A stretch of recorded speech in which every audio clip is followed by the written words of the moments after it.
dubartoonni hateerra mootuyyuu azeebitee hajji ofii keessanii maallaqa dalaydan fuutanii itti kennitanii waan barbaaden dhugee waan barbaaden nyaatee akka barbaade isin godha maal haa ta'uuf itti kenni ati maal haa ta'uuf itti kennite gaafsan.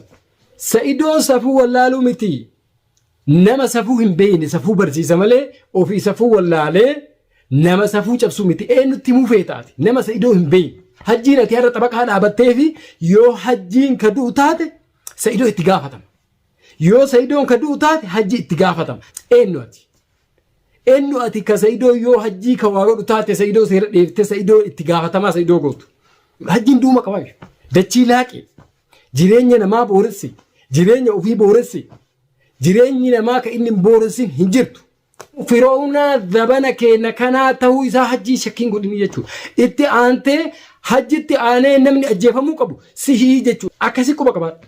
Yoo harka fuunee hordoftoota fi kabajamtoota kiyyaa akkam jirtu nagaa keessanii bakkuma jirtanitti nageenyi kiyya koon irraa maddee isinaa ga'u isiniin jechaa eegaa walitti dachaanee jirra baga rabbiin nagaa walitti nu dachaasee akka daballee tutturree jirra isinirraa turuu kiyyaa fi nama foolchaa isiniin jedha kanatti aansee har'a Sa'id maal qabatee dhufee jechuu keessanii nafuu akkuma beektan gaa ani yeroo maran dhufu ammallee mootuyyuu yoo wanni jabaatte wanni anatti akka malee gaarii wayin anatti akka malee qaalii yoo wanni wahii tuqamee waan sun tuqamuun garaan kiyya na heeyyamuu didde takka sammuun tiyya na heeyyamuu didde yeroo akkasiitiin dhufa. Maaliin dhuftee jettanii gaafii isinitti ta'uun keessanii nafuu anarra gaawwanni dhufeeni dhimma namoota kana hedduun xiinxalaa ture akkuma argitanii xiinxalaa isa keessatti yoo waa kanarraa maqanii dhufa malee ebalu akkas godhee ebalu waan akkasii dalagee ebalu badii dalagaa jira kanarra dhaabadheeti miti an ka'ee dhufu. Kanaafi har'a dhimma irraa dubbachuu barbaadu dhimma amma sa'aa kana torbee kana keessa deemaa jiru dhimma hajjii Sa'idoo Mustafaa Faayoo jidduutti deemaa jiru dhimma kanatu na fide akka malee. An abbaan fedhe haa tuqamu. Abbaan fedhe walaa arrabsu. Abbaan fedhe waan fedhe walaa jedhu. Abbaan fedhe waan fedhe walaa godhu. Warri dura wal arrabsee dhukkee walirraa kaasee waan namni hin jenne waliin jedhe har'aas deebi'ee hoggaa fira walii tahee nama biraati irratti nama qulqulluu nama biratti kabajaa qabu nama hojiin isaa bakka deemutti bakka taa'utti nama gammachiisu irratti yoo duuluu barbaadu kanatu anaaf naaf du'a. Dhugaa dubbachuu fi faayoo tana namni guutuu akka gaariitti beeka. Amma dura faayoon tun har'a xabaqaa taatee hajjii dhaabbattee akka nama hajjii bitamee fakkeessitee dubbii garaagaraan ooftee oo'istee namaaf nama walitti naquu yaaduun isii kuni waa malee miti waa wayii xiyyeeffattee lafa kaate namatu itti beekuu didi malee isiin tuni hajjiin kun kama gaafa durii gaafa hajjii wal dhabde ala teektee hajjii kanarratti waan hin taane haasayaa turte hajjiin mujrima maallaqa kiyyanarraa nyaate akkasina godhe maanna godhe jettee nutti iyyitee nutti himaa turte intalli tun. Har'a immoo akka nama isii hajjiin kun amma dura isii tana waa takkaa hin godhinii akka isii tana guyyaa takkaa hin madeessinii akka nama guyyaa tokko wal dura dhaabatanii akka nama guyyaa tokko hajjii waan badduu hinti afaan ittiin darbatanii fakkeessitee qulqulluu gootee xabaqa hajjii taatee gabbaatee afaan bareeffattee nuti kijibuu barbaadde nuti kijibduu. Nuti kijibuu barbaada si beekna. Hajjiin kama dheengadda gaafa wal dhabdan akkasi gabbaatee waan silaa hin jirree fi waan silaa jiru icciitii wajjin dalagdee fi ka inni hin qabnellee waan inni qabullee gabbaatee nutti kijibaa turte san. Hajjiin akkana godhee manaan ari'ee maallaqa gananarraa nyaatee maalirraa godhee jettee kijibaa turte san. Dubartoonni hateerra mootuyyuu azeebitee hajjii ofii keessanii maallaqa dalaydan fuutanii itti kennitanii waan barbaaden dhugee waan barbaaden nyaatee akka barbaade isin godha maal haa ta'uuf itti kenni ati maal haa ta'uuf itti kennite gaafsan. Har'a eenyu kijibuu barbaada kijibdu. Lammata mootuyyuu Sa'idoo maqaa xureessuu barbaadde. Wanni na fide inni guddaan dhimma Sa'idooti. Ayyoo abbaan fide tuqame ajaakiyyaa miti. Garuu immoo wanni nama hin geenye afaan kun lafee hin qabu jetti Oromoon hoggaa waa jettu. Afaan kun lafee hin qabuuf jecha huma argite afaan keetti si dhufe hoggaa haasoytu jecha hamaan ati Sa'idoon jettu ani ibidda natti qaba. An dhimma nama biraa abbaa biraa waan fedhan waliin jedhan waa takkaa natti hin dhagahamu. Garuu immoo Sa'idoon tuqamnaan hin danda'u. Sa'idoo jechuun nama qulqulluu nama tuqamuun hin malle nama bakka deemutti waan gaarii waan fakkeenya namaa ta'u dalagu malee nama arra gadi baatee wammaan akka teetii takabajaa fi sharafa hin qabne tuni Sa'idoo waan taate irratti huma lubbuun isii barbaade baalagummaa akkuma arranni kee haasa'e irratti haasoftuu miti Sa'idoon irraa gabbuu Sa'idoorra deem bakkuma barbaadetti waanuma akka hajji irratti haasoftuu akkuma feete hajji wajjiin haasoftuu akkuma feete hajji irratti haasoftu san deemi hajji irratti yoo feete akka feetetti haasa'e deemi abbaa biraatti irratti akka feete haasa'e Sa'idoo irratti haasa'uu hin dandeettu immoo Sa'idoo immoo ammallee maqaa isallee tureessuu hin dandeettusi ati ofuma keetifu si jammar nama waan Sa'idoo dubbatuu danda'u miti. Eessa keetii dhuftee eessa dhaabbattee waan Sa'idoo dubbachuu dandeettaati. Sa'idoon safuu dhabee safuu wallaalee maal jedhee Sa'idoon safuu wallaaluu miti. Nama safuu hin beekne safuu barsiisa malee ofii safuu wallaalee nama safuu cabsuu miti. Eenyutti himuu feetaati nama Sa'idoo hin beekne. Nama Sa'idoo kanaa haarayaa ka hojiin isaa waan inni dalagaa jiru namni tokko hin beekne Oromoo ta'ee Amaara ta'ee fedhu abbaa fedhe haa ta'u hojiin Sa'idoon dalagu hojii gaggaarii bakka badduu akka hin dhaabbanne bakka toltuu malee nama hin beekne eenyutti himuu barbaaddee maqaa Sa'idoo xureessuu barbaadda xurii kee kakaleessa qabdu san Sa'idoon laaquu barbaadda. Sa'idoon taaka teetii tana muka jiidhaan tuqee hin laalu dhugaa sii baan dhageettami si dhungatee bakka namni hin jirretti mana seenee akkan taane si godhee akka ati jettee haasottu san odoon taane Sa'idoon muka jiidhaan garagalchee si laalu. Garuu immoo waan akka teetii tapha kan qabne tawaan haasotullee hin beekne tawaan dalaydullee hin beekne eessatti oofa eessatti garagalcha eessatti buusa jettee waan haasottu hin beekne olii gad deemtee dubbii laayixu. Fakkeeffachuudhaaf waan silaa isii hin ilaalellee waan isii hin fakkaannellee fakkeessitee fakkeessuu feetu ati amma gumaama qoshaashaa miikaa waa itti fayyadatamanii itti bitatanii hoggaa waan san ittiin qabatanii manatti hin galan waan akka bitaataa waan akka dinnichaa waan akka barbarree uma adda addaa uma fedhe haa ta'u waan inni qabuu danda'u ittiin qabatanii manatti hoggaa galanii waan faayidaa qabu san keessaa fuudhanii darban qilleensuma magaalaa kana keessa oofee garanatti diree achumarraa bubbeen akkana godha. Ijatti yoo laaltu waan jabaadha. Ati waan akkasiiti. Waan akkanaa tana mootuyyuu kararraa haxaa'uun hojii Sa'idooti. Hojii Sa'idooti sitti himna. Ati immoo Sa'idoo waa takka jechuunis hin dandeettu. Arraba Sa'idoo ittiin madaaltee Sa'idoo xureessituunis hin qabduu jechuudha. Xurii kee Sa'idootti laaquu hin dandeetta. Sa'idoon nama akka ati xurooytetti si wajjiin xuraa'uu miti jechuudha. Arraba kee Sa'idoo irraa sassaabadhu. Sa'idoo irraa sassaabadhu. Waan ofii akka hin qabnettu akka ofii hin taane san bakka hin taane nama baabuu barbaada. Waan akka hin qabnettu akka hin qabne nama himaa jechuudha. Afaan kamiin dandeettii kamiin hojii kee bareedaa kamiin Sa'idoo maqaa isaa xureessuu barbaadda. Ati xurooytuun tun Sa'idoo maqaa isaa xureessuu hin dandeettu. Xureessullee fillee mutu namni si jalaa dhaga'u jiru. Garuu immoo wanni akka teetii tun gabbaatee hoggaa waan hin taane namarratti haasoytu callifnee si ilaaluu hin dandeenyu. Tuqaa Sa'idoo mush waan akka teetii galabaa guyyaa feete as dhaabattee guyyaa feete bakka feete dhaabbattu tanaa miti. Tawaan haasoytuu hin beekne tanaa miti. Tamam eenyuyyuu Sa'idoo tuquu hin danda'u jechuudha. Kana akkasii beekuu qabda. Waan akka qabnetu harka nama xureessaa jedhan. Ati amma haasaan taane haasoytee oduun taane garanaa Sa'idoo irratti odeessitee meebii Sa'idoo miira taane keessa seensiftee maqaan taane isatti laaquu barbaada. Sa'idoo akka teetiin akkana jedha gara ilaalu haasaa isillee ilaalu garuu immoo nuti hin dandeenyu xuraawittuun akka teetiitu Sa'idoo maqaa xureessuu. Siimaan dhaggeeffadhu. Sa'idoo maqaa xureessuu hin dandeenyu. Hajjiin ati har'a xabaqaa dhaabattee fi yoo hajjiin ka du'u taate Sa'idoo itti gaafatama. Yoo Sa'idoon ka du'u taate hajji itti gaafatama. Yaa bada abboo haadha murtii itti waan nama gaafattu. Ta seera nama dhiyeessitu.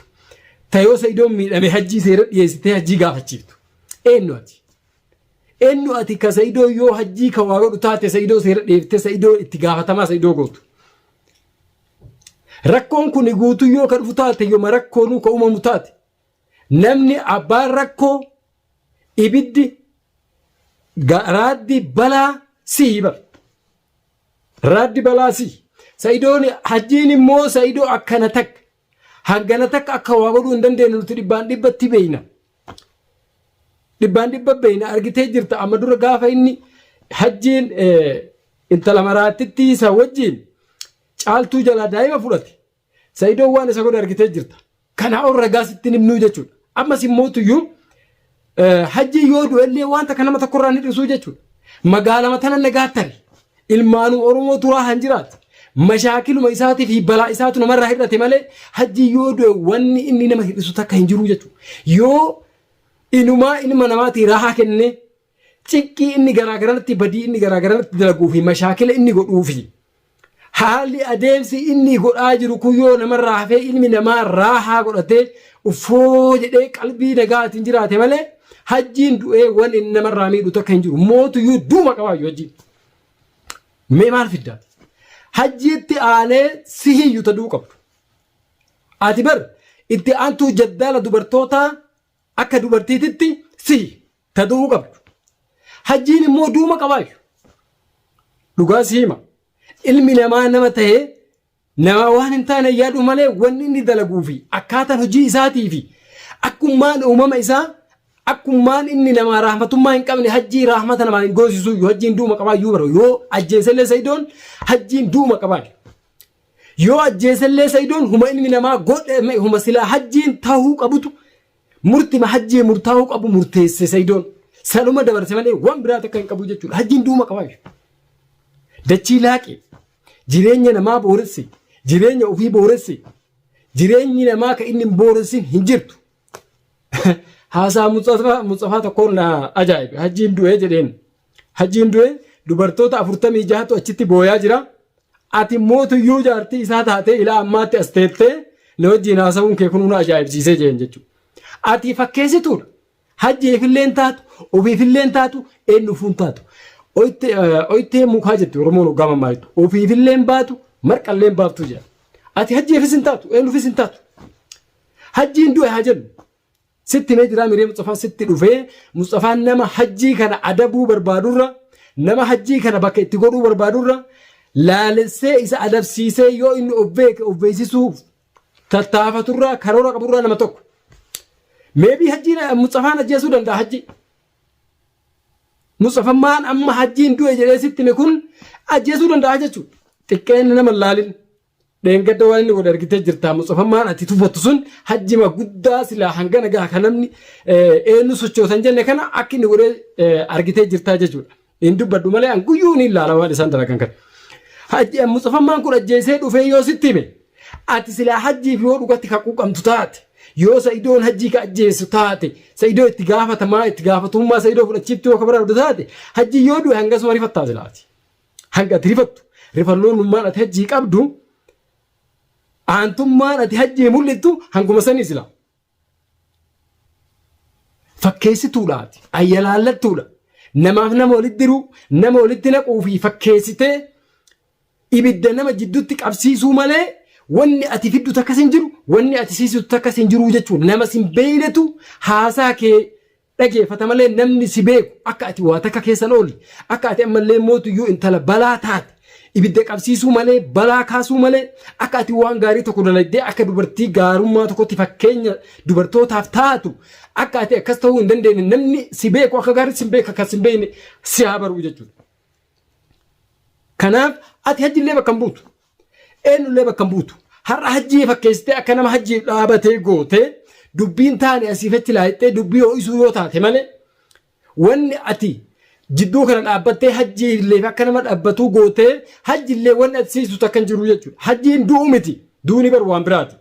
Yoo miidhamee Mustafaa ka jiraatu taate dhaqxee ilaaja tokko hajjii bituu hin dandeettu ati fakkeessituudha. Kijiba afaanii malee jechuudha. Yoo kanaan fakkeessitee ho'istee jidduutti ibidda qabsiiftee nama biraatiif nama biraa walitti naqxee kanarra dubbiin kun akka ho'u akka magaalaan tun shidamtu yoo goote malee. Dandeettii waan takka godhullee hin qabdu jechuudha. Jala mureessitti maal jechuudha. Kijibin hin fakkeessi fakkeessaa kee dhiisi. Hajjiin kama dheengadda diina maallaqa narraa nyaatee maal na godhee manaan ari'ee akkas tahee jettee gabbaatee waan silaa hin haasaamne waan ta'uuf waan hin taanellee irratti haasaa turte san. Ati faayoon sanuma moota biraati. Hajjiin kama gaafa san irratti haasaa turte kana moka biraati kaarra firasii ta'ee ati gabbaatee Sa'idoo diina gootee hajjiin mootuyyuu fira godhattee hajjiif akka nama haasa'u nutti gabbaatee. Arraba nutti baddu. Kanaaf hin fakkeessin dhiisi. Sa'idoollee immoo xarafa isaan bahin ati nama Sa'idoo irraa haasa'uu malee miti.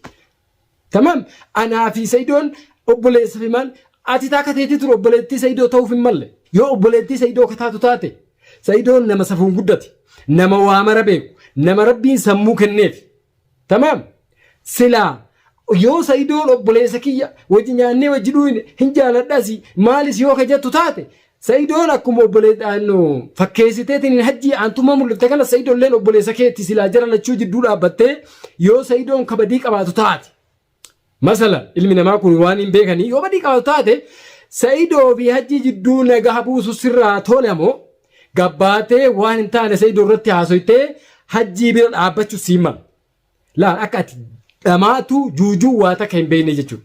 Kanaaf yoomillee taanaan hajjiin in turus yoo akkuma jedhame lubbuun isaa kabaatu illee taate baguma baate namuma lubbuun isaa bahuu malutu bahee jechuudha. Jaddaalii addunyaa kanaa kazabana kenna Fir'auna isa lammataati jechuudha. Adabamuu qabaa yoo adabamellee adabamuun hajjiif dirqamaa jechuudha. Adabbii duraanii xixiqqoo hidhanii mana hidhaatii baasu sana odoon ta'an hajjiin adabamuu qabaa. Takkaa cabsamuu qabaa. Takkaa ija keessaa baasuu qaban, takkaa ilkaan irraa cabsuu qaban, takkaa lubbuma isaa tokkichisuu qabanii jechuudha. Adabamu Fir'auna zabana kenna kanaa ta'uu isaa hajjii shakkiin godhini jechuudha. Itti aantee hajjitti aanee namni ajjeefamuu qabu sihii jechuudha. Akkasii quba qabaadha. Kanaaf hordoftoota fi kabajamtoota kiyya dhugaa rabbii dubbachuuf tuqamuu Sayidoo aannan dandeessisu. Aan Sayidoon tuqamnaan callisee ilaaluu hin danda'u jechuudha. Dhugaa jirtu san himeetuma namni sun yoo galeef waa galaniifi kanaaf bakkuma jirtanitti nagaa keessa naa jiraadhaa hanga mootuyyuu viidiyoo biraatii walitti dachaanutti isiniin jedhaa. Assalaamu alaikum wa rahmatullahi wa barakaatuh.